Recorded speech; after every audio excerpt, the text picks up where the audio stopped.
It's September 1st, 1939. After crossing every diplomatic red line set by Allied powers, Adolf Hitler crosses one too far and invades Poland. 2 days later, Great Britain and France were at war. On September 10th, Canada joins Great Britain, France, and other Allied nations and declares war on Germany. Some think Canada isn't prepared for war and has spent too much time on diplomacy. Little do they know, Canada is more prepared for war than most people think.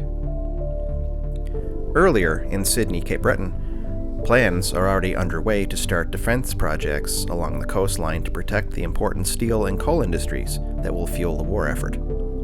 SYSCO, at its peak, could produce 800,000 tons of pig iron and 900,000 tons of crude steel a year. Representing 50% of Canadian steel, a blow to Sydney steel production would cripple Canada's war effort. Construction of Cape Breton's largest coastal defense site was completed and fully manned by 1943, and its ruins today in the woods of Little Pond are the subject of today's episode. This is Fort Oxford.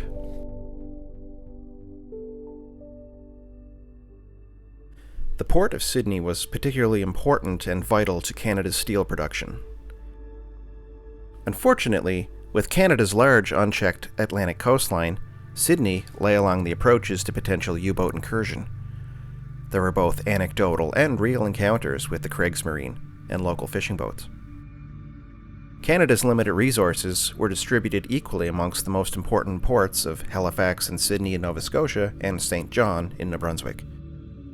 But what about Newfoundland, you ask? I hear you. Though an ally, Newfoundland was under British control at that time and did not join Confederation until 1949, so their defenses were not the responsibility of the Canadian wartime government. Enemy submarines were considered a priority threat at the beginning of the Second World War. Luckily, the enemy's activities until 1941 were largely confined to waters around the United Kingdom. It wouldn't be until 2 years later, when the U-boat force grew in number, that they posed serious harm to the Western Atlantic. However, a suspected U-boat incursion on 11th November 1941 brought matters to a head. Although a U-boat was allegedly observed to be lurking at Sydney, the greater fear was that this U-boat had made an incursion deep into its harbor. Although this report proved false, it brought matters into focus. U-boats were the clear and present danger on Canada's east coast. The port at Sydney, its industries, and its products were considered of strategic importance to Canada's war effort and needed to be defended.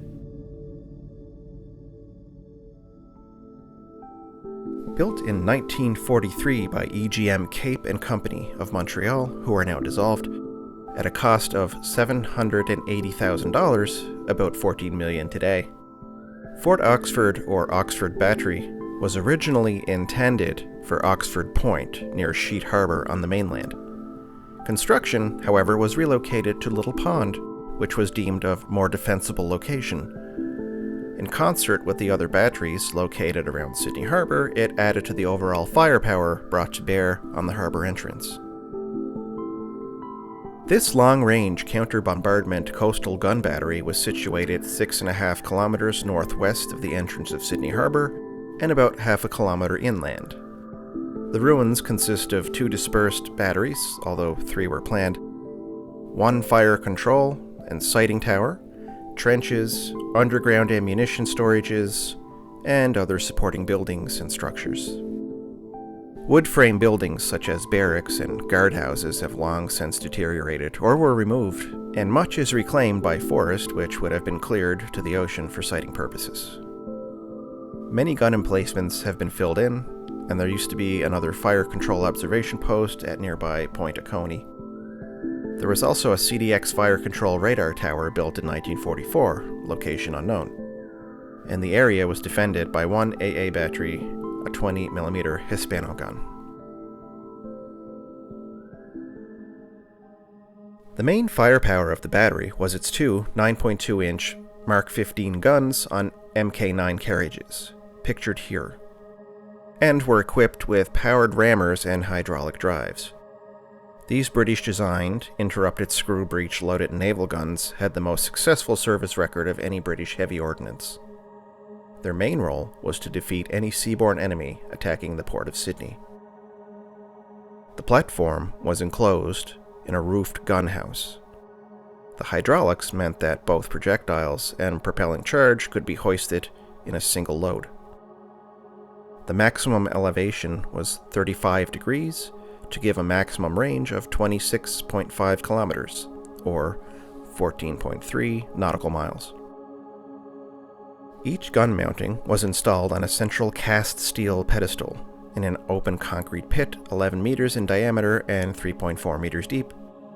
The gun and mounting weighed approximately 125 tons. Below the gun pit were separate ammunition bunkers for projectiles and shells, with direct access to the ammunition lifts. These bunkers had an access road leading to them for ammunition resupply. I actually forgot a light source this incursion, so these were too dark to really see anything in. The guns would have presented only a very small target above ground level. Guns and gun pits would likely have also been camouflaged. Ammunition was streamlined compared to the World War I shells, typically with ballistic caps of 4 or 5/10 CRH. The longer and more pointed the shell's nose, the higher the CRH, and had a tapered base typical of projectiles of the period. Supercharges of 124 pounds of cordite SC205 were available, which boosted the muzzle velocity to 2,872 feet per second. Seen here are women munitions workers making cordite charges for World War I guns. A reminder that the wartime effort was shared by all citizens, who made sacrifices we couldn't imagine today. The 4-story concrete observation tower was built to locate targets and guide gun crews in the gun batteries and nearby naval ships, so they knew where they were firing toward, or if there was a threat in the harbor. These types of observation posts, that we've explored at Lingan earlier in the series, were equipped with rangefinders and sited 4 to 9 kilometers apart to give observation of all the sea area within range. They reported enemy ship bearings and distances to the fortress plotting center, where attackers' positions and courses were plotted, converted to coordinates, and then assigned as targets to batteries by the fire commander. The details were telephoned to batteries. The battery plotting room used a coordinate converter to turn the coordinates into bearings and elevations, and transmitted them to the guns, where pointers were matched by changing the gun's traverse and elevations. The observers also reported fall of shot relative to the targets. The FPC used an encoder to convert these into clock code, which the battery converted to its left-right add-drop corrections. Various types of radars integrated into the fire command soon became widespread in World War II and enabled effective night engagements. This is the largest of all the concrete observation towers built around the Sydney defenses, and it's quite dangerous in sections due to the decay. The city may not leave this structure up much longer, and many others have been torn down due to the inherent danger of exploring these crumbling structures. If you plan to visit, please be safe and don't take unnecessary risks. Falls from here would likely be fatal, and it could be difficult to get to in an emergency. I wasn't able to locate any information on this particular location that would map out the buildings or the site itself, but most of these rooms seem self-explanatory. It's an impressive structure, and a great piece of history to behold.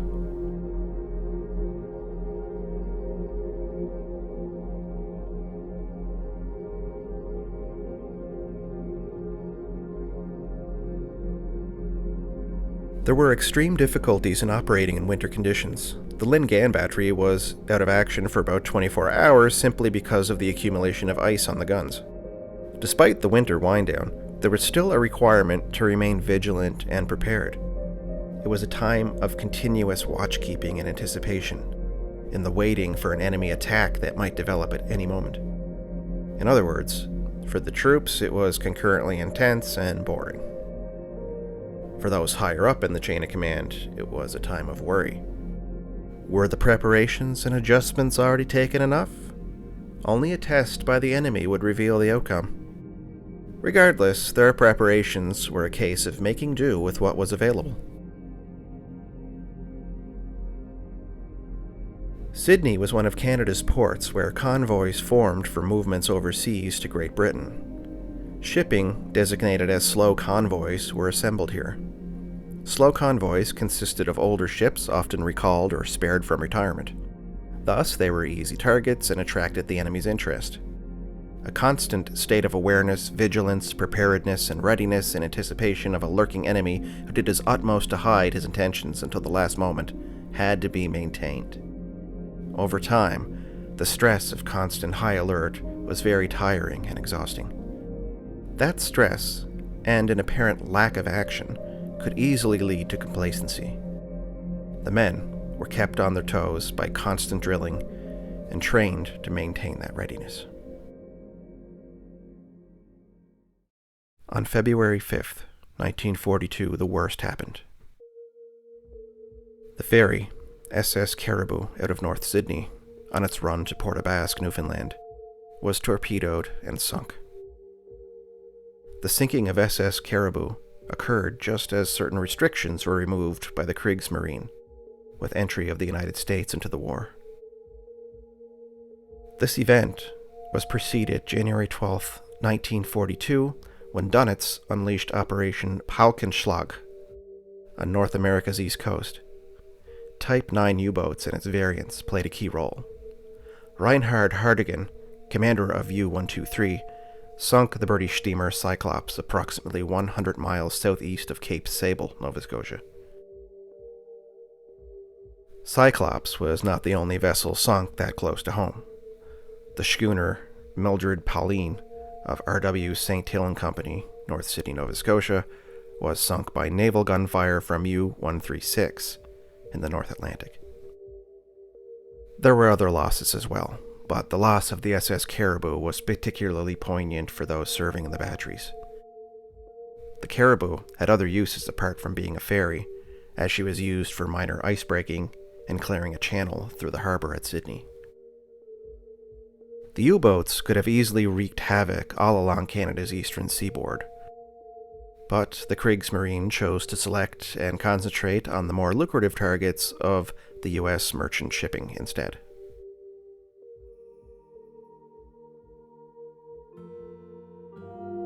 On September 2nd, 1945, with the official declaration of surrender by Japan, the Second World War finally came to its climactic end. Canada quickly took steps to demobilize its troops, secure infrastructure, and attempted to return to a peacetime economy. It wasn't smooth or orderly, and it took some time to do. Those steps to return to a peacetime footing for Oxford Battery finally came in 1953, when operations there had ceased. Its main armaments were shipped to other Allied areas overseas where needed, and the expectation was that the battery would simply wither away. As Canadians, we have a duty to remember that the war was also fought on the home front. That service here in Canada was just as important to the overall effort. It was a service that safeguarded the home front, that protected our commerce, and whose price was also paid by our young Canadian men and women who did their duty here at home too. Thank you for watching this episode of Abandoned Cape Breton. Where will I go next on our beautiful island known for its stunning landscapes and rich history? Do you know of any abandoned sites you'd like to visit with me? Let me know in the comments. And if you enjoy the work I do, smash that like button and subscribe for updates on the next episode.